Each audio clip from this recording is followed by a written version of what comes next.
주 하나님 지으신 모든 세계 내 마음속에 그리워볼 때 하늘의 별 울려 퍼지는 내 성 주님의 권능 우주에 찼네. 오늘 우리가 살고 있는 이 사회는 예측할 수 없는 그러한 사회, 불확실한 사회이고, 그래서 미래 사회 속에는 정말 우리가 알 수 없는 그러한 생활로 부딪히게 되는데, 이런 예측할 수 없는 이 미래 사회의 그 불확실한 세계 속에서 어떻게 성도가 건강한 영적 생활을 살고 사명을 감당할 수 있을 것인가에 대하여 오늘 오후에 우리 사랑하는 성도들과 함께 말씀을 드리도록 하겠습니다. 경제학자이면서 미래학자인 엘빈 토플러는 부의 미래라는 책에서 속도의 충돌이라는 말을 하였습니다. 소리를 조금 줄여야겠습니다. 변화하는 이 사회 속에서 그 변화에 대응하는 속도의 차이를 이 속도의 충돌이라고 말합니다. 다시 말해서 변화하는 이 세상 속에서 세상이 변하는 그 속도를 따라가야 하는데, 그 변화의 속도를 따라가지 못함으로 결국에는 도태되거나 속도의 충돌로 인하여 참사를 맞이할 수 있다는 것이죠. 오늘 우리가 살고 있는 세상은 너무나 빠르게 변화하고 있습니다. 소리가 조금만 줄여주세요. 그래서 하루만 지나도 여기저기서 빠르게 변화하는 이 세상을 실감할 수가 있습니다. 옛날에는 대학에서 공부하면 거의 평생 갔습니다. 왜냐하면 오랫동안 사회가 변한지 변하지 않는지 잘 모르기 때문에 그랬는데요. 지금은 대학교에서 배우는 그 기술과 지식이 불과 2, 3년도 못 되면 더 이상 쓸모없는 그런 것이 되고 맙니다. 오늘 우리가 알고 있는 지식과 정보가 내일이면 쓰레기같이 쓸모없는 것으로 전락한다는 거죠. 그래서 예를 들어서 우리가 소유하고 있는 핸드폰도 2년, 3년 지나고 나면은 완전히 이게 꼭 마치 옛날에 나왔던 그런 고물처럼 그렇게 쓸모없게 되어가지고 새로운 신형에 적응하잖아요. 지금 방송실에 있는 우리 기계 중에 이 녹화를 할 수 있는 시설이 다 되어 있는데, 그게 지금 어떤 거냐면은 비디오 테이프로 녹화를 하고 CD로 녹화하는 수준인데, 지금은 그런 시대가 아니잖아요. 영상을 바로 이렇게 녹화를 해가지고 편집하는 그런 시대인데, 이 기계가 지금 저 쓸모없이 좀 크게 딱 자리만 차지고 있게 되었어요. 저 고장도 안 나고 새 것인데도 쓸모없게 되는 것과 같이 오늘 했는데, 우리가 살고 있는 이 시대가 그렇게 되어가고 있다는 것이죠. 세상이 이렇게 빠른 속도로 변하고 있는데 정작 우리는 이 변화의 속도를 어떻게 따라가고 있을까? 또 교회는 이 변화 속도 속에서 어떻게 적응하고 있는가? 오늘 우리의 교회가 이러한 속도의 충돌이 나는 이 미래에 대하여 통찰해가지고 그것에 대응할 수 있어야 한다는 것이죠. 제가 20대 이제 신학을 공부하고 군대를 다녀오고 이제 복학을 하면서 뭐 결혼도 하고 그럴 때 우리나라의 이 사회 정책의 슬로건이 무엇이었느냐 하면은, 너무 인구가 많으니 자녀를 적게 낳도록 산하 제한을 시켜야 하고, 산하 제한을 시키는데 뭐라고 슬로건을 정했냐, 보건복지부에 정했느냐 하면, 둘도 많다, 하나만 낳아 잘 기르자. 그래서 자녀를 낳지 않도록 이 산하 제한 몸에다가 이렇게 장치를 하는데 10만 원 이상씩 지원을 해주고 막 이렇게 권장을 했습니다. 30년 전 이야기입니다. 30년 전에, 앞으로 30년에 우리나라의 미래가 어떻게 돌아갈지를 모른다는 것이죠. 지금 어떻게 되었느냐 하면, 너무 젊은이들이 결혼을 하지 않고 결혼해도 자녀를 낳지 않아서 국가 구성이 어려워지게 되었고, 이 저출산과 초고령 사회가 되었고, 외국인들이 들어와서 사는 다문화 세계가 되어서 이제 한 단계 더 나가서 남성과 남성이 여성과 여성끼리 동성 결혼하는 시대가 되어서 이 사회가 예측할 수 없는 이 엄청난 변화의 사회 속에 살고 있다는 거죠. 제가 그때 가만히 그걸 내다보면서 뭐라고 제 아내한테 이야기했느냐면요. 앞으로 두고 봐야만은 나중에 우리나라가 큰 위기가 온다. 사람이 없어 위기가 온다. 성경대로 하나님께서 땅 위에 번성하고 충만하라 했다. 많이 낳아야 한다. 5을 낳아야 한다. 그래서 저를 보고 좀 야만인처럼 좀 유식하다는 사람은 저를 좀 무식한 것 같이 보고 있었고, 저희 부모님, 양같이 부모님은요, 저 아무것도 모르는 사람이 앞으로 어떻게 가족을 먹여 살리려고 저런 소리를 하는가 하고는 말이죠. 얼마나 제 아내를 압박을 넣어가지고 아기를 못 낳게 막 그랬어요. 그래서 제가 분명히 그런 시대가 오니까 가만히 하나님이 주신 대로 낳아야 한다고 그랬어요. 다 이해를 못했습니다. 근데 딱 한 세대 30년 지나고 나니까 확실해졌잖아요. 그리고 우리나라 사람들이 정책을 꾸미고 앞에서 모든 걸 꾸며가는 국가의 유정자들이 이 30년 앞을 내다보지 못하고 있다는 거죠. 그래서 오늘날 이 문화의 변천 속에서 어떻게 이것을 따라 맞춰야 하는가에 대하여 이게 큰 문제예요. 30년커녕요 1년 앞을 못 내다봐요. 그래서 고추농사 많이 지어라. 정부가 그렇게 권장을 하니까 고추농사 했더니 그에 그냥 고추까지 폭락해가지고 왕창 많아. 그래서 양파를 많이 해라. 이 양파. 이 농부들이 그냥 국가가 시킨 거니까 그래서 자기부들은 잘하겠지. 농촌 지도서로 두고 권장을 하니까 그렇게 해가지고 항상 손해만 봐요. 그래서 농민들 경운기를 먹고 도로로 막 나서잖아요. 돼지를 많이 키우면 남는다. 돼지를 키웠다가 또 망하고 소를 키웠다가 망하고 1년을 못 내다보고 정책을 세우고 폐기시키고. 그래서 절대 성공하려면 정부 하자는 대로 반대로만 하면 돼요. 우리 시대가 지금 그러게 되고 있어요. 깜짝 말고 있으라고 빨리 움직이고 나가고 살 길이 어디 있는가 찾아야지. 배 안에서 그냥 깜짝 말고 있다가 다 죽었잖아요. 메르스가 번져가지고 병원이 어디 병원에서 지금 문제가 됐는지 빨리빨리 파악해가지고 대체 나가야지. 괜찮다 안심하라고 그 말만 믿고 가만히 그냥 병원에 아무데나 쫓아다녔다가 몽땅 전염돼가지고 어디서부터 막아야 할지 모르는 상황이 됐잖아요. 오늘 교회가 이 사회 구조 속에 어떻게 그 영혼들을 구원시키고 이 사회 구조 속에서 어떻게 교회가 이것들에 대하여 그 개념을 정하고 대응해 나갈 것인가에 대한 교회 구조나 대응의 방침이 달라져야 하고 교회 목회 스타일도 지금 많이 달라져야 한다는 거죠. 근데 오늘날 이 사회 속에 제일 바꿔지지 않는 부분이 어디냐면 교회예요. 교회처럼 변화의 속도에 둔감해가지고 속도의 충돌을 일으키는 데가 드뭅니다.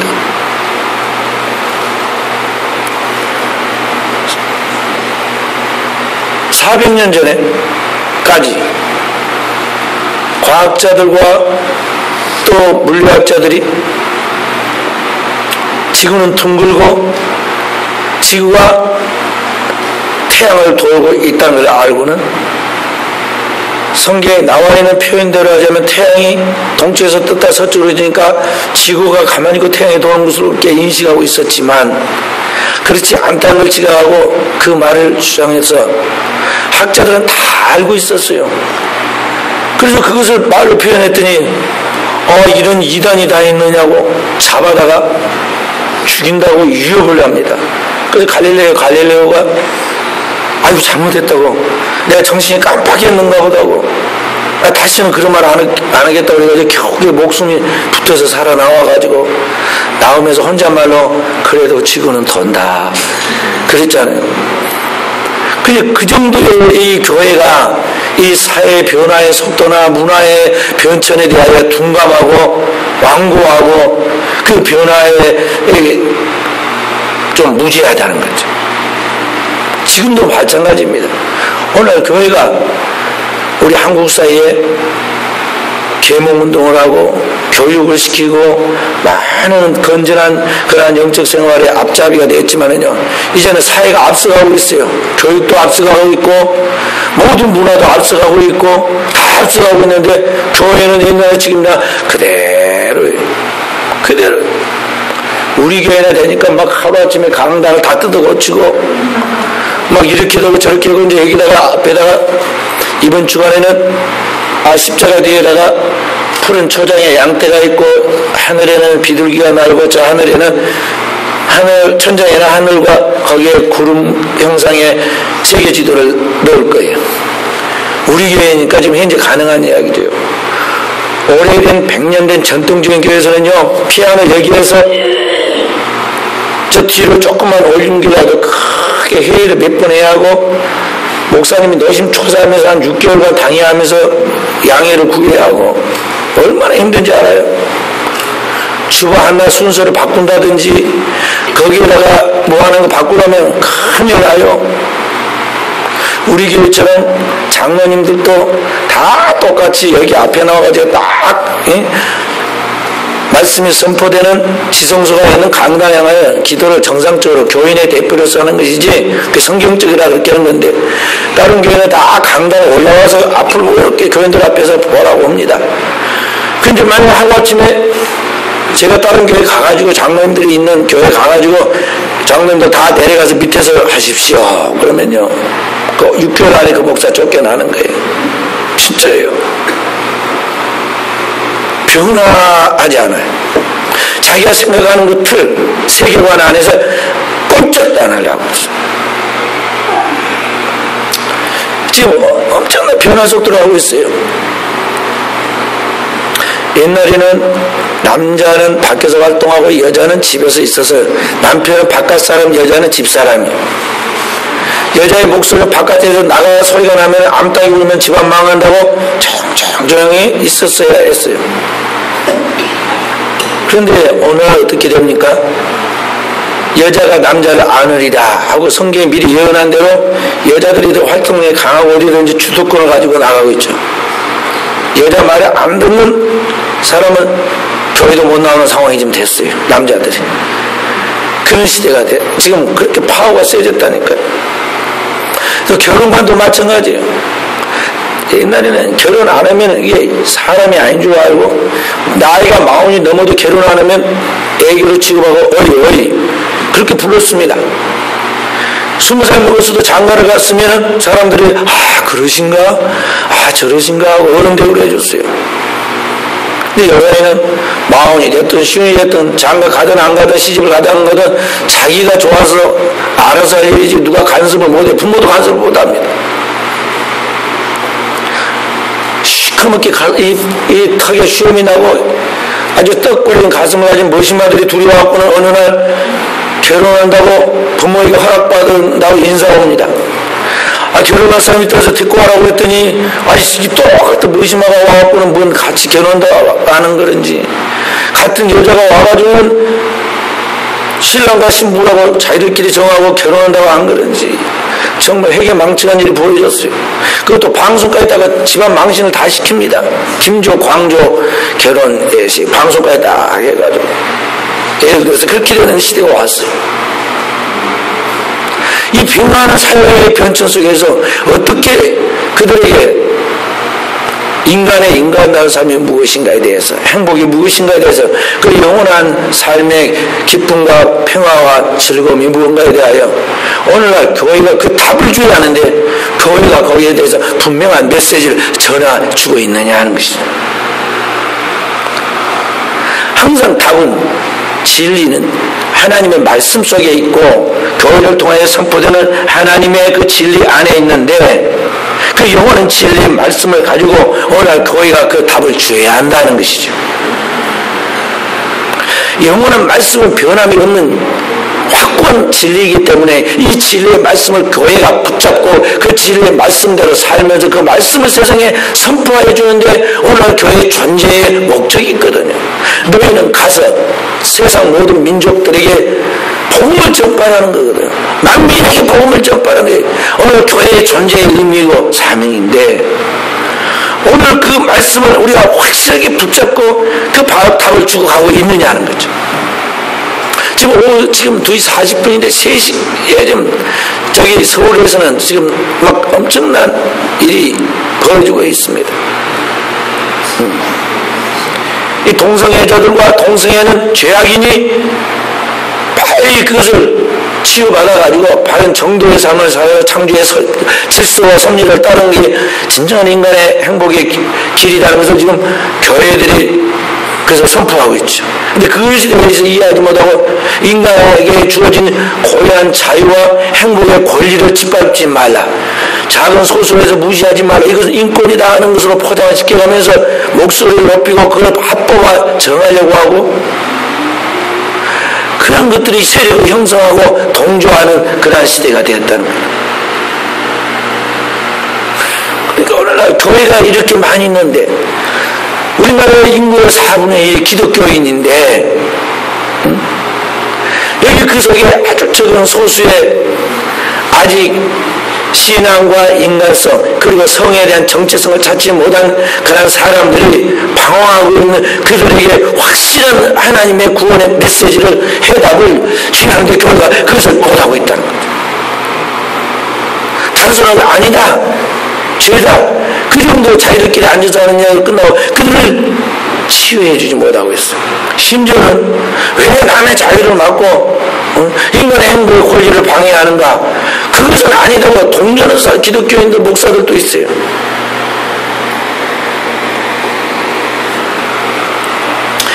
그러나 오늘 하나님 앞에서 성경을 통해 계시한 진리의 말씀을 그대로 내 안에 간직하고 그래서 삶 속에서 실현시키고 그걸 체현시켜서 나아가는 그것이 신앙생활인 거예요.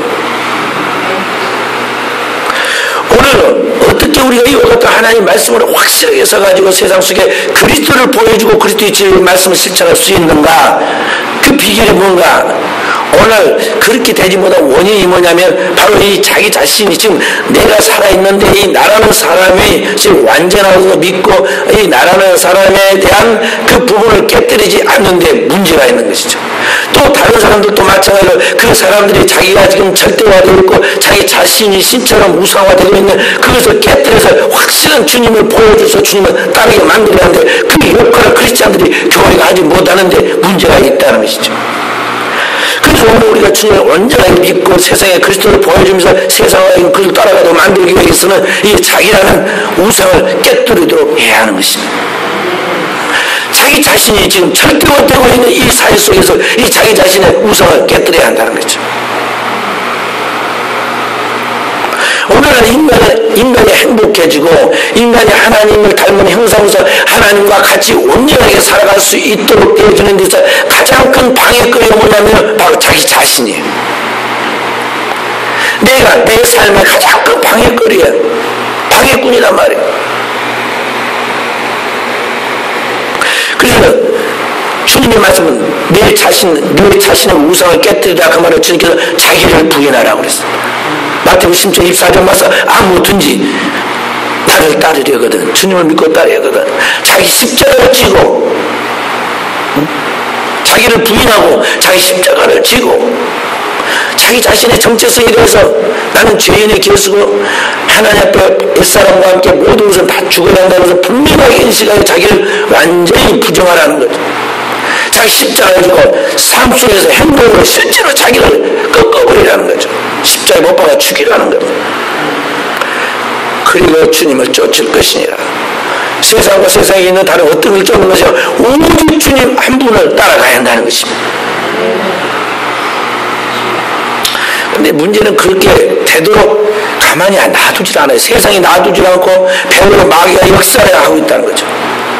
최고의 연단을 받은 바벨론에 포로되었던 이스라엘 백성들이 10분의 1로 돌아왔습니다. 바벨론에 포로된 수많은 사람 중에 45,000명 정도가 바벨론에서 이스라엘 귀환에 돌아왔는데 아마 450명 정도 잡혀갔다가 450만 명쯤 잡혀갔다가 아마 4만 5천 명 정도 돌아왔던 것 같아요. 돌아왔는데 돌아온 그들이 하나님의 성전을 보수하고 또 예루살렘 성을 재건하고 거기서 신앙의 거룩한 경건한 세계를 구축해서 하나님의 영광을 드러내려고 할 때 많은 방해거리가 있었어요. 그 땅에 협조하도록 왕이 명령을 보았음에도 불구하고 그들을 갖다 음모하고 방해하는 사람들, 열심히 일하는 그들에게 대하여 거짓된 예언으로 자꾸만 낙담하게 만드는 거짓 선지자들.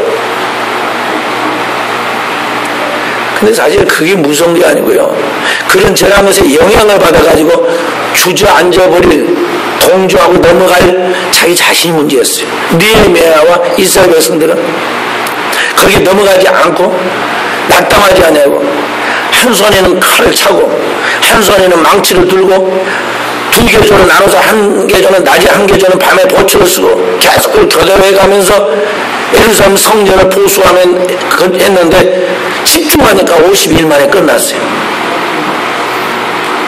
그렇게 할 때 적들은 낙담하게 되었죠. 성전을 보수하고 나니까 은혜가 충만했는데 그 다음 시험이 다가왔어요. 보니까 또 살만해지니까 돈 있고 힘 있는 사람들은, 귀인들은, 귀족들은 이자놀이를 하고 그 돈을 갚지 못하는 사람들은 잡아다가 노예로 시키고 또 이방인들과 혼인하지 말라고 성경에 말씀했는데 가나안 땅에 살다가 거기에서 물이 들어있던 중에 사람들 중에 이미 이방 혼인을 해가지고 자녀를 낳은 사람들도 있고 가만히 검토해보면 이건 아니에요. 말씀에 바로 서야 하는데 이건 아니다 싶어가지고 느헤미야와 에스라가 주동이 되어가지고 이스라엘 백성들에게 말씀에 바로 서야 한다. 그 이방 결혼하는 사람들 다 내쫓고 자녀들도 심지어 내쫓고 하나님의 말씀의 원칙에 따라 성전을 지키고 보수하고 소득의 11조를 드리고 헌신하도록 결단하고 실천하고 그렇게 살기를 결단한 사람들이 총국 느헤미야부터 시작해서 다 하나님 앞에 서약하고 그 언약에 도장을 찍었어요. 그렇게 철저하게 하나님 말씀대로 살려고 자기를 부정하고 하나님 앞에 나아가니까 다음 세대에 뭐가 왔느냐? 인류를 구원하시는 예수 그리스도가 오셨다 하는 것입니다. 그러니까 사랑하는 성도들은 신앙은 끊임없는 자기 자신의 그러한 깨뜨림과 함께 편청과 변화, 변형을 통해서 그리스도를 닮아가는 것이거든.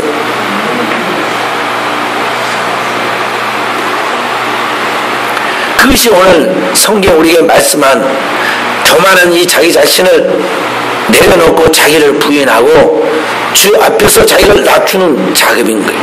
주 앞에서 낮추라.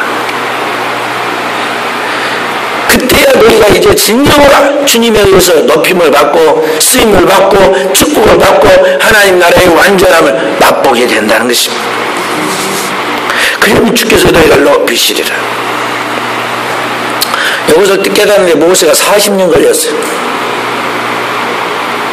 모세는 나이가 40이 되었을 때 이미 이스라엘 왕은 아니었지만 이집트에 바로 왕처럼 아직 왕은 안 됐지만 완전한 자질을 갖추어서 세상의 모든 학문과 또 지식에 능통하고 그를 따를 자가 없을 만큼 수준에 섰습니다. 자타가 공연한 최고가 되었을 때 자기 민족을 돌아볼 생각을 하였습니다. 그래서 기껏 그가 노력하여서 구원하려고 이스라엘을 구원하려고 하는 것은 뭐냐? 며칠 못 가고 몇 가지 일도 못하고 어이없는 일로 살인자가 되어서 도망자로 이집트의 왕자가 쫓겨서 사막으로 숨어 들어가죠. 하나님의 섭리였습니다. 그래서 나중에 호렙산 떨기나무 불꽃 가운데 하나님의 소명을 받고 하나님 앞에서 다시 이집트에 있는 이스라엘 백성을 구원하러 갈 때까지 몇 년 걸렸느냐? 40년 걸립니다. 그 40년이 뭐냐면 모세가 하나님 앞에서 자기를 깨뜨리고 자기를 내려놓고 자기를 비우는 시간이었어요. 그런 과정이었고 훈련이었던 거죠. 진정한 그리스도인들은 그런 과정을 거쳐요. 반드시 그런 과정을 거칩니다. 사도 바울 같은 사람도 처음에 은혜 받고 다면서 도산에서 불같은 은혜를 받고 가서 복음을 전하려니까 열매를 못 맺습니다. 그래서 그때 그가 깨닫고는 어디로 가느냐면 아라비아 사막으로 자기 고향으로 가서 거기서 응도를 하면서 하나님 앞에 자기를 깨뜨리는 작업을 하죠. 자기를 완전히 비우니까 자기가 일하겠다가 아니라 하나님이 부르시잖아요. 바나바를 통해서 준비된 것 안디옥에서 그를 불렀습니다. 가니까 이미 교인이 10,000명 이상 올라가고 있었는데 수만 명의 교인들이 있는 곳에 준비된 곳에 가서 말씀을 전하죠. 큰 풍요의 역사와 함께 이제는 거기 안디옥에 머물지 않고 안디옥의 파송을 받아서 세계 복음화의 선교의 여정을 떠나게 되어서 사도 바울로에서 복음이 땅끝까지 증거되는 역사가 이루어집니다. 그런 과정들이 뭐냐면 자기를 깨뜨리는 시간들이거든요. 다 죽어버리고 하나님 앞에 깨어진 모세에게 하나님께서 호렙산에 가시떨기 나무의 성령의 불로 인치시고 그가 배운 지식과 지혜와 권능과 바로의 권력이 아니라 하나님이 주시는 하나님의 능력과 권능으로 하나님이 주신 권능의 지팡이를 들고 그가 이집트로 돌아와서 그 백성들, 이스라엘 백성들 약 250명 정도 되는 250만 명 정도 되는 이스라엘 백성들 칼을 들 수 있는 20세 이상의 장정만 60만 명이 그 거대한 이스라엘 백성들을 단번에 출애굽시켜서 끌고 나오죠.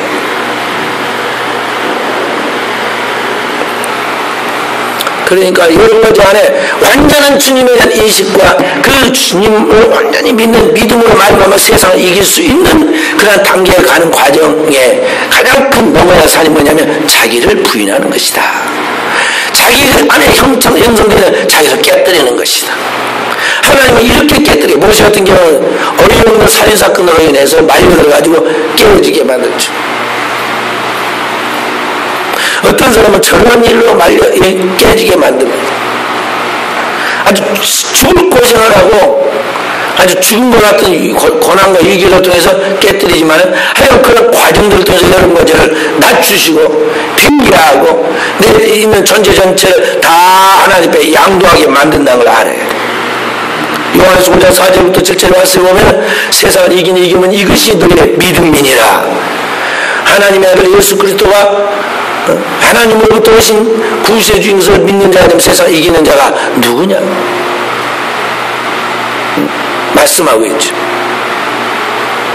주님이 임하시면 단순한 육체의 임하심이 아니라 물과 피로 임하시니 물과 피와 성령은 하나다 그러죠.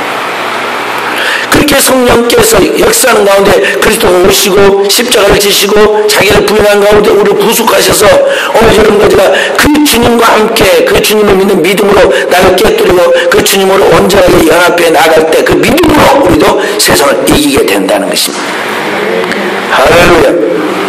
그리고 이런 가지고 오늘날 세상을 살아가는 데 있어서 중요한 것은 남보다도 더 얼마나 많이 배우고 얼마나 많이 벌어서 세상에서 성공하고 유명해지느냐 하는 것보다도 자신의 인생에 있어서 주님을 닮아가는데 무엇이 제거해야 할 것인지 내가 벗어버려야 할 흠이 무엇인지 그것이 중요하고 그것을 제거해야 하고 육체와 함께 그걸 제거해야 하고 하나님 앞에서 세상에 유명하고 세상적으로 성공하는 그것이 중요한 게 아니라 어떤 일을 하나님 내게 맡겼든지 그 일을 하든지 주어진 그 일에 최선을 다하여 자신의 인생에 후회가 없도록 하는 것이 중요하다는 것입니다.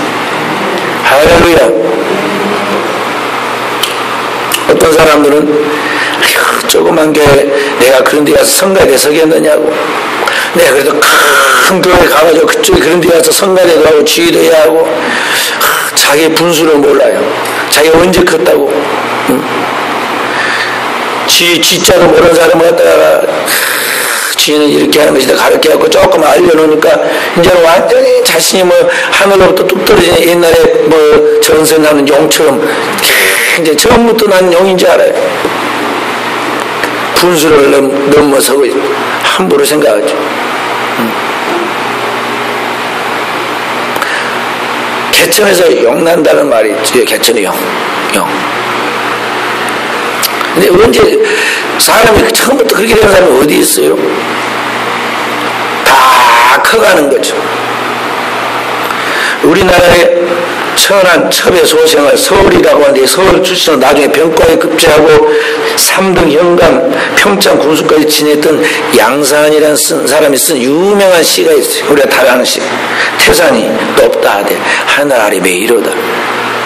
오르고 또 오르면 못 올리 없건만은 사람이 제한이 오르고 매만 높다 하더라 그러잖아. 그 시가 그 양산이라는 사람이 쓴 시예요. 태산 큰 높아. 중국에 가면 태산이라는 산이 있어요. 그 산을 말하는. 그 산이 아무리 높아봐야 하늘에서 보면은 묘가 뭐냐면 묘지를 말하는 묘지. 하늘 아래 조그만 묘다 하는 거죠. 그러니까 사람이 막 노력하면 오르고 또 오르면 못 오를 리 없는데 태산도 오르지도 않고 묘만 높다 하더라. 조그만한 묘지인데 그것이 높다고 난리를 친다는 거죠.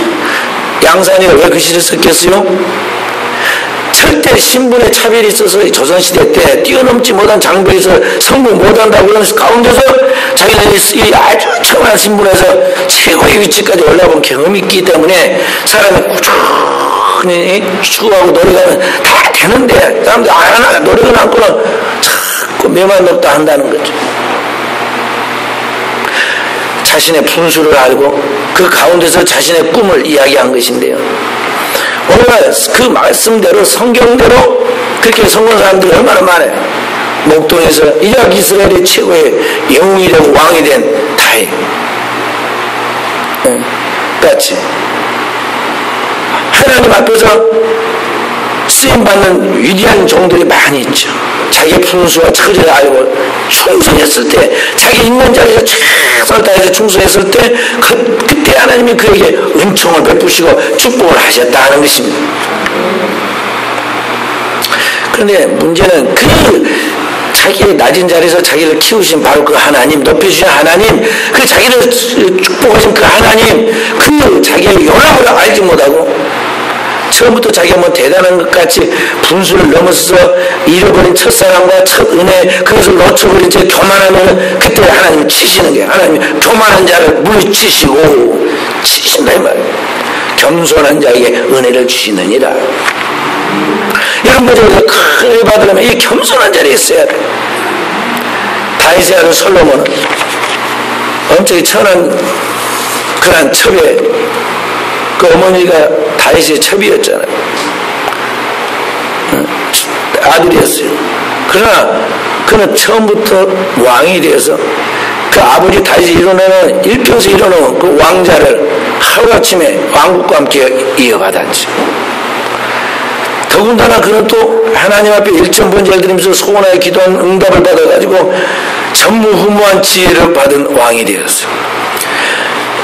권력과 경제와 이 사람이 가지고 있는 그 생각하는 지혜를 최고를 다 받은 그에게는 부족함이 없었죠. 그래서 그가 조금만 노력하니까 말이야 나라가 어마어마하게 잘 살았어요. 부강한 나라가 되었습니다. 안정된 나라가 되고 평화의 나라가 되었습니다. 더군다나 이스라엘의 최고의 꿈이었던 성전은 건축되었습니다. 또 왕의 권위를 나타내는 왕궁도 건축되었습니다. 천하에서 사람들이 솔로몬의 이름을 듣고 그와 만나기를 소원하고 천하의 나라의 왕이 공주들이 그에게 시집 오기를 소원해가지고 시집을 왔는데 다 받아들이고 보니까 1,000명이 되었어요. 근데 나중에 보면 솔로몬이 그렇게 왕성한 그 솔로몬의 부귀와 영화, 다윗과 솔로몬의 전성기에 그 왕국이 초라하게 하루아침에 망합니다. 둘로 쪼개지고 북쪽 나라, 남쪽 나라 차례차례 이방이 짓밟혀서 다 포로되어서 이방의 노예가 됩니다. 이유가 왜 무엇이냐? 왜 그렇게 되었느냐? 성경에 분명하게 가르쳐주고 있어요. 나라가 힘들고 경제가 부족하고 지능이 짧아서 그렇게 되었다고 말하지 않고 너무 풍성해서 잘 먹고 잘 살고 살만해지고 안정되니까 그렇게 됐다는 거예요. 솔로몬이 살만해지고 모든 것이 안정되고 모든 것이 정점에 이른 최고가 되었을 때 그에게 본래 하나님이 그들에게 주었던 진리의 말씀인 하나님의 명령을 소홀히 여기고 더 나아가 하나님의 말씀을 그 안에서 지키지 않고 거역했을 때 그렇게 되었다는 거죠. 인간의 기본적인 삶이 남녀의 사랑을 통해서 이루어지는 결혼 생활을 통해서 이루어지는데 하나님 이스라엘 백성들을 저 이방 땅에서 딱 구별해가지고 가나안 땅에 정착시킬 때 그 땅을 침멸시키라고 그랬고 그 땅에 이스라엘 백성들만 거하게 한 게 뭐냐면 신앙의 경건한 후손을 얻으려고 그런 것이었거든요. 그래서 이방 결혼하지 말라고 그랬어요. 근데 솔로몬은 왕으로서 반드시 지켜야 하나님의 계명의 기본을 지키지 않아요. 그 이방 혼인결혼, 왜냐하면 그게 그 시대의 풍조였거든요. 민족과 민족, 나라와 나라 간에 왕자와 공주를 서로 결혼해가지고 정략적 결혼을 하면은 사돈나라가 되어서 서로 동맹관계가 되어서 보호가 된다고 생각해서 실력과 역량만 있으면 그렇게 하는 게 그 시대의 풍조였어요. 요새도 우리나라와 미국의 동맹관계가 있고 미국과 한국과 일본이 동맹관계에 있기 때문에 힘이 된다고 서로 막 동맹관계로 다지려고 애를 쓰잖아요. 그것은 인간적 구원의 방법이거든요. 성경은 그렇게 말하는 것이 아니라 너의 힘은 하나님이다. 이 우주의 절대 주권자가 하나님이 너의 힘이다. 그러니까 하나님의 힘을 삼아라. 다윗은 노래하기를 나의 힘이 대신 여호와여 내가 주를 사랑하나이다. 하나님의 힘을 삼고 나갔는데 솔로몬은 그 아버지 다윗이 그렇게 하나님의 계명과 율법을 곁에 두고 지켜서 그대로 행하면 내가 복을 받을 것이라고 말씀했지만 그 말씀을 저버렸다는 거죠. 그렇게 끌어들인 이방 여인들을 가지고 세상의 온갖 쾌락을 맛보려고 하죠. 하나님의 백성은 절대 세상과 섞어져서 거기에 혼합하거나 타협하거나 거기에 끌려가서는 안 돼요. 나중에 솔로몬이 뭐합니까? 가장 하나님 싫어하는 우상을 숭배하는 자리까지 나가요. 여인들이 하도 한 번만 와주라고 자기 처음에 산당 하나만 세워주라고 그러더니 그 우상의 정각에 한 번만 와주라고 그랬고 갔으니까 그냥 형식적으로 한 번만 절언해주라고 그러고 이방 여인을 사랑하게 된 이 솔로몬이 장난으로 시작한 것 같은데 그게 진짜가 되고 말았어요. 성경 마지막에 뭐라고 말씀하고 있냐? 솔로몬이 그 마음속에서 하나님을 떠났더라 그랬어요. 나중에 자꾸 반복하다 보면요 그것이 정상처럼 여기서 다들 딱 잡게 되는 거예요. 그러니까 원수 마귀의 그런 시험, 생각, 사상 그런 영향을 처음부터 딱 끊어야 돼요. 다음에 하겠다는 그 어리석음에 빠지면 안 됩니다. 단호하게 처음에 잘라야 돼요. 그리고 자른 그것은 뒤돌아보지 말고 소금기둥 된 로세의 처처럼 뒤돌아 미련을 두지 말고 딱 자르고는 앞을 보고 나가야 돼요. 이렇게 나라가 망하고 가정이 망하고 세상에서 가장 초라하게 되고 마는 것은 뭐냐면 솔로몬이 자기가 왕이 되었을 때 더 나아가서 자신이 하나님에 대해서 이 모든 영광과 행복을 차지하려고 하는 데서 왔다는 것이죠. 한마디로 자기가 우상이 되었으므로 자기 우상을 깨뜨리지 않은 데서 오는 비극이다 하는 것입니다. 그렇기 때문에 진정한 하나님의 축복을 받고 하늘의 평화를 누리고 그 축복을 우리가 세상에 나누어주는 자로 살아가도록 하기 위해서는 오늘 나라는 이 자기 우상을 철저하게 깨뜨려야 돼. 할렐루야. 자기 우상. 더 나아가서 내가 사랑하는 모든 걸 다 버려야 돼. 마태복음 10장에도 보고 마가복음 10장에도 뭐 똑같은 이야기가 나옵니다. 그건 뭐냐면 아무든지 주님을 따른 자는 자기를 부인해야 한다고 그랬는데 나보다도 더 부모나 형제나 아내나 자식을 사랑하는 자는 내게 합당치 아니하고 또 다른 곳에는 뭐라고 하냐면 미워하지 않은 자는 주님을 사랑할 자격이 없다고 그랬어요. 우리 성도들이 깊이 받아들여야 돼요. 저도 자녀를 무척 속으로 사랑하지만은요 공과사를 딱 구분합니다. 우리 자녀들 키울 때 어머니 키웠어요. 지금은 좀 마음이 아프려고 그래요. 네, 좀 무지하게 키웠다 싶은 좀 무지할 정도로 어마어마하게 키웠어요. 이 아기가 뭘 알아들을까 하지만요 자기 아동부 예배 다 드렸는데 또 어른 예배 와가지고 교회가 사택이 다 붙어 있으니까 그래서 꼼짝없이 예배 드려야 합니다. 예배 끝날 때까지 붙잡혀가지고. 그것뿐만 아니에요. 방학 때면은요, 은혜 있다는 수련회 다 보내가지고 거기 가서 다 하고 와야 돼요. 집회한 5일 동안에 똥을 못 싸가지고 태학고 왔더니 오다가 저기 휴게소에서 내가 그때 똥을 처음으로 5일 만에 싸가지고 긴장해서 그런 거죠. 피곤하기도. 그래도 내려오면서 찬송을 막 부릅니다. 이제 은혜가 이제 회복되고 넘친 거예요. 내려가서도 막 찬송을 부르고, 그렇게 좋아하는 컴퓨터 게임도 안 하고 찬송을 부르고 성경을 봅니다. 조금 있으면 또 흐트러져. 그리고 또 방학만 됐다 하면 또 쫓아보냅니다. 이번에 어디 집회. 그 가서 울고 얘기 다 하고 막 길거리 전도 다 연습하고 다시 또 내려와요. 그렇게 안 하면 혼이 나게끔 하죠. 왜 그러면 사랑하는 겁니까? 아빠는 독재자입니까? 그 영혼을 사랑하기 때문에 그렇게 하는 거죠. 우리 교인들, 애기들, 내가 오늘 찬혁이한테 이 모양쇼에다 만났습니다. 찬혁이가 3층에 내려가서 자네가 목사님들한테 과제를 하나 줄 테니까 너가 나랑 목사님을 잘 도우면 목사님이 오늘 예배를 잘 드릴 수가 있는데 도와줄래? 그러니까 그런데 너가 아이들 다 데리고 1층 신교실이나 지하 교육관에서 데리고 놀면서 예배 드리는 본당에 오지 말게 해라. 근데 내가 못 이기는 사람이 둘이 있대요. 형 진혁이하고 또 누구는 말 안 듣는데 어쩔까 해서 목사님을 팔아라. 목사님한테 이른다고 이야기하고 목사님 하지 말았다 그래라. 알았습니다. 그래서 오늘 그래서 이거 좀 조용한 거예요. 아까 와서 나한테 이야기해요. 목사님 제가 동영상을 찍어갖고 다 엄마 아빠한테 보여주고 이야기한다고 그랬거든요. 용이더라고요. 동영상을 찍었대. 그게 깜짝 놀랐더라고요. 그러니까 데리고 딱 와서 예배를 같이 드리게 하든지 아니면 어떻게 아이들이 머물 수 있는, 놀 수 있는 공간을 마련해서 거기 하든 둘 중 하나를 선택해야죠. 죽도 아니고 밥도 아니게 해놓으면 아이들도 못된 버릇이 되고 우리의 신앙도 은혜가 안 되는 거예요. 아이들을 영으로 사랑해야 돼요.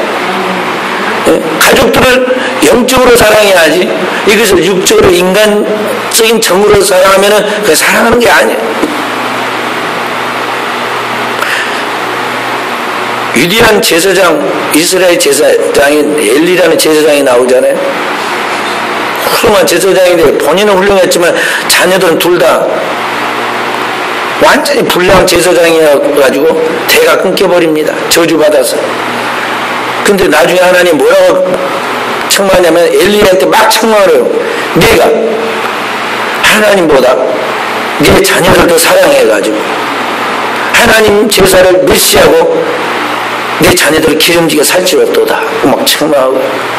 그래서 내 귀가 울리고 진동하고 그럴 날이 오리라고 그 어린 아기 사무엘 선지자를 통해서 대언하죠. 나중에 두 아들이 전쟁터에 법궤를 모시고 나갔다가는 칼에 한날 한시에 죽어가지고 그 비보를 들은 그 아버지 엘리 제사장도 죽고 그 비보를 들은 그의 며느리, 그러니까 그 죽은 제사장의 아내도, 비나스의 아내도 충격받아가지고 아이 낳다가 산통으로 죽습니다. 근데 성경에 뭐라고 하냐면 두 제사장의 아들인 제사장들이 불량자라.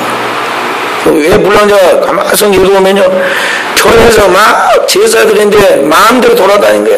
먹고 싶다고 하고 막 마음대로 막 찍어 먹어버리고 안 된다고 그러는데 거룩한 거 속된 거 구분하지 못하고 해야 할 거 하지 말을 거, 먹을 거 먹지 말을 거에 구분하지 않고 교회가 자기 장난 안 하고 노는 터가 되고 만 거예요. 그래서 엘리가 강하게 전부터 어렸을 때 어마어마하게 꾸짖었어야 하거든요. 종아리에 피가 나도록 잡아가지고 그래 안 했어야 하는데 그냥 말로만 몇 마디고 말았더니 아이들이 이제 거의 정상이 되고 거의 못된 버릇이 돼가지고는 못된 짓을 다 한 거예요. 그래서 하나님이 죽이셨다고 했어요.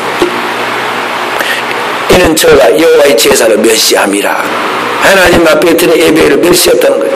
이게 다 누구 탓이야? 부모 탓이야. 그래서 우리 교인들한테 자꾸 자녀들 예배 똑바로 드리게 만들라는 이유가 그거예요. 우리 똑바로 드리게. 우리 교회는 다 그렇게 해야 돼. 주일날 기도 때 중고등부. 내가 중고등부 예배 드릴 때도 고개 들어라. 누가 들어라. 자꾸 이야기하는 게 그거예요. 지금 그냥 왔다 가려면 올 필요도 없어요. 그래, 그렇게 하는 거죠. 다 큰 대학생들도 내가 불러가지고 너 지금부터 이제 충성해라. 충성하면 내 복이다. 가르치죠. 순종하면 복이고 순종 안 하면 이제 자기가 교만의 틀에 갇혀 있다가 결국에는 망하는 거죠. 제가 20대 때 신흥교에서 중고등학생들을 가르쳤었는데 부목사로 가르칠 때 그 중에서 목사가 된 아이도 몇 명 나왔고 큰 게 지금 목사로 부목사로 있고 지금 이제 다 담임 목사도 했지만 나왔고 그 중에는 완전히 망가진 아이도 있어요. 그 중에 제일 머리 좋은 아이가 하나 있었어요. 순고에서 항상 10등 안에 들었어요. 머리가 비상하게 좋아요.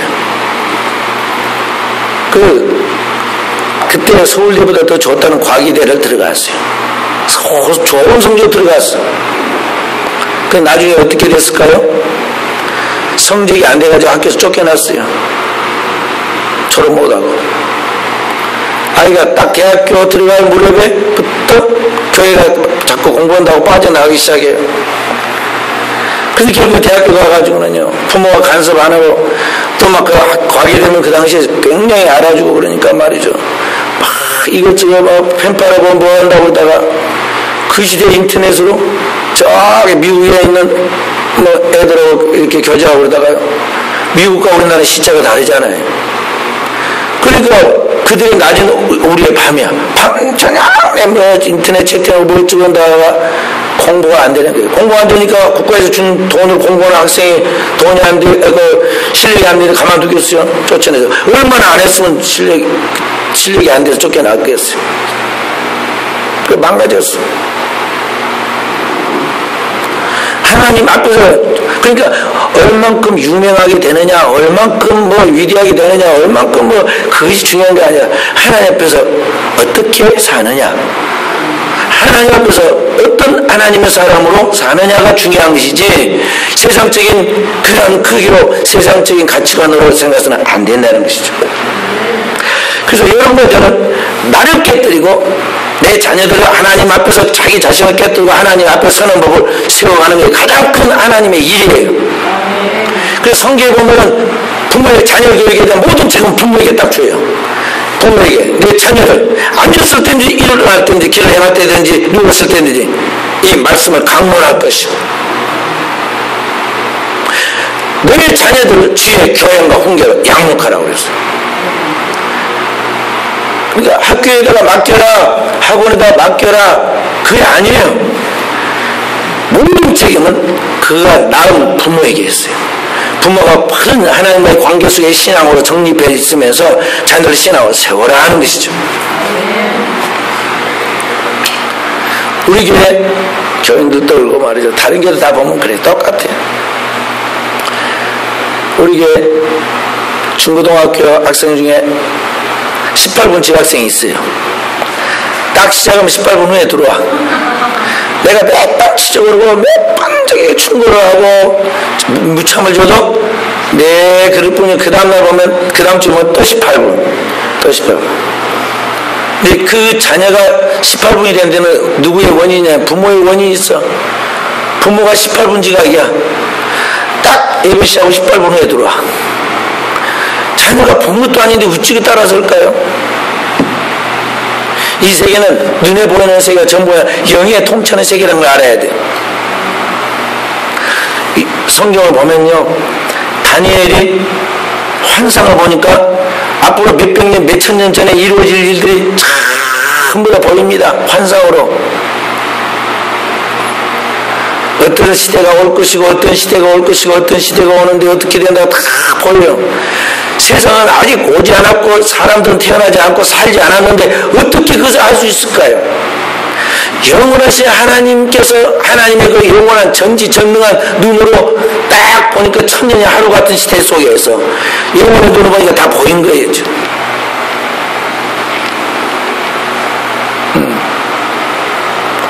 종말까지 보이잖아요. 종말까지, 인류의 종말까지. 그 그게 이 영원한 세계를 보고 그것을 대비해 나아가는 영적인 사람과 어느 하루도 제대로 어떻게 살지는 모르고 사는 인생과는 얼마나 질적인 차이가 있고 수준 차이가 있고 역량 차이가 있는 걸 알아야 돼요. 하늘이 땅에서 높은 것 같이 하나님의 세계와 이 땅의 세계, 인간의 세계는 그렇게 차이가 있는 거예요. 그 여러분 우리가 어디에 있어야겠어요? 하나님 영적인 세계에서 이 영원한 세계를 바라보고 나가야 돼요. 영적인 하나님께 속해서 하나님의 성령에 붙잡혀 살아가는 사람들이 있는가 하면 어둠에 속해가지고 악령에 붙잡혀 살아가는 사람들이 있어요. 부모가 붙잡히니까 힘이 없으니까 자녀를 보호 못해주고 자녀가 똑같은 불어서 그런다 이 말이에요. 부모가 알코올 중독자가 되고 자녀가 알코올 중독자가 되고 부모가 도박자가 되니까 자녀가 도박자가 되고 그냥 반복해서 가는 게 아니에요. 인생이 그냥 반복이 된 게 아니라니까요. 거기에 목사인 저의 두려움, 목자로서 양을 치는 저의 두려움, 부모로서 여러분이 자녀를 키우는 저의 두려움, 거룩한 두려움이 있어야 돼요. 책임감, 두려움이 있어야 돼요. 그래서 나의 생명에 남은 순간 속에서 내가 할 일이 뭔가 이런 가지가 알아야 돼요. 기업 키우고 사업 키우고 돈 많이 벌 그 허망한 허상의 시간과 정력을 낭비하는 세상적 어리석은 사람이 되어서는 안 돼요. 안 된다니까요. 우리나라가 지금 잘 산다고 그러지만은 정신적 수준은 얼마나 차원이 다릅니까? 빌 게이츠나 그런 사람들은 지금 그의 재산을 거의 다 대부분 90%를 털어가지고 사회 환원시켜가지고 가치 있는 일을 주고 산다고 살아가는데 우리나라 사람들은 그 돈 다 자신들이 모아가지고 자손들한테 나눠준다고 유산 남겨줘서 자녀들이 그 재산 때문에 가정을 못 지키고 이혼하고 그 자신 때문에 형제는 위에 있게 못 싸고 서로 싸우고 사회 지탄의 대상이 되고 있잖아요. 그리고 나서 그 허망하게 되어가는 꼴을 자기 생명의 아름다운 날에 마지막을 아름답게 누리지 못하고 누워서 병상에서 눈만 깜빡하면서 호흡기 현장해가지고 숨쉬며 보고 있는 그 모습들을 보라 이 말이죠. 그게 행복인가요? 인간의 삶의 의미며 가치냐는 것이죠. 그래서 여러분들은 성경으로 돌아가고 성경을 또 우리에게 하나님 말씀하신 그 말씀에 바로 정착해서 주의 뜻이 무엇인가를 이해해야 돼요. 하나님의 뜻은 오늘 우리가 잘 되는 것인데 우리가 잘 되는 것은 뭐냐면은 오늘 우리의 영혼이 죄에서 구원받아 하나님의 형상과 모양으로서 형태를 갖추고 하나님의 나라에 이르러서 그리스도의 장성한 분량으로 하나님의 영광과 축복을 누리는 것이고 그 축복의 자손만도 이루어지는 것이고 그 영적인 축복을 믿지 않는 영혼들에게 파급시켜서 그들의 영혼을 구원하는 것이 오늘 하나님의 뜻이에요. 내 아버지의 뜻은 아들을 보고 예수 그리스도를 보고 믿는 그것이니 마지막 날에 최후의 종말의 때 주님이 오셔서 다시 그들을 부활시켜서 살리리라 그랬어요. 그것이 하나님의 뜻이요. 그것을 위하여 여러분과 제가 오늘을 살아가는 것이고 그 하나님의 일을 감당하기 위해서 기도하고 그 하나님의 일을 통해서 준비하고 그 충성하고 그 하나님의 일을 통해서 일을 잘하기 위해서 우리가 물질을 모아서 헌금도 하고 봉사도 하는 거예요. 그것에서 지나치는 것은 다 욕심이에요. 탐욕이라는 거죠. 탐욕은 곧 우상숭배니라. 먹어도 주를 위하여 먹고 살아도 주를 위하여 살고 심지어 죽어도 주를 위하여 죽는 거죠. 이것이 그리스도인의 영적 생활이에요.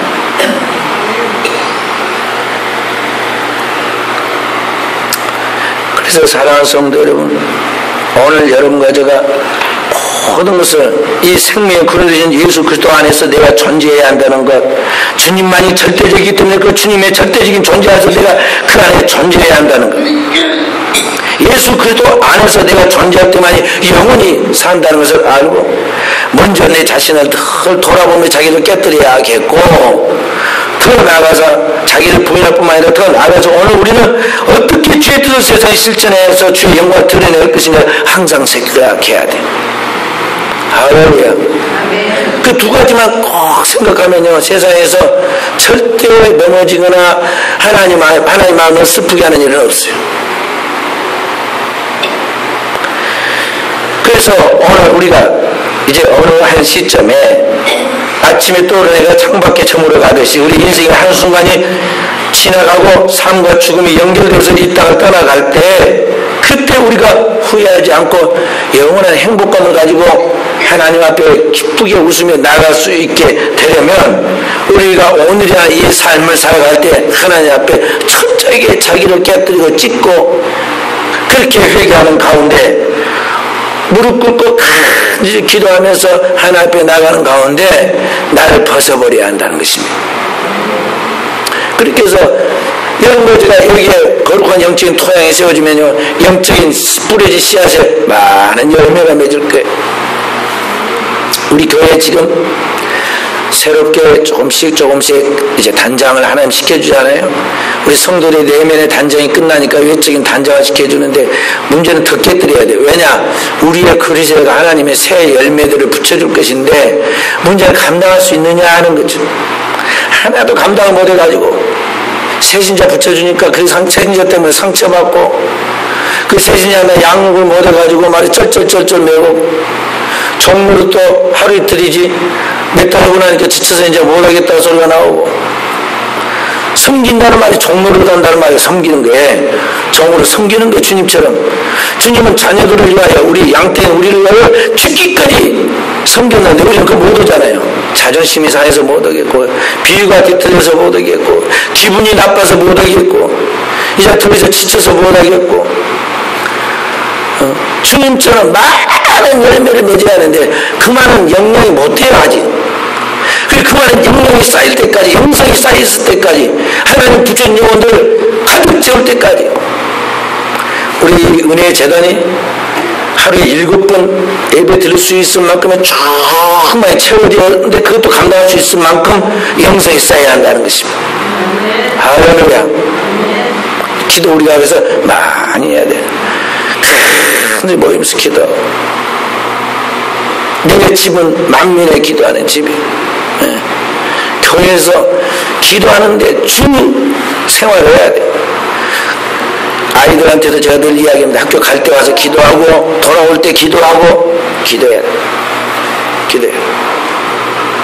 그렇게 안 하면 이 영성이 흐트러져 가지고요 정신이 막 세상에 혼미하게 빠져들어가가지고 아무것도 못하는 거예요. 문제 몇 개 풀고 단어 몇 개 외우는 게 그게 중요한 게 아니에요. 요새는 로봇도 해. 로봇도 사람처럼 말도 하고 지능해가지고 계산도 하고 한다니까요.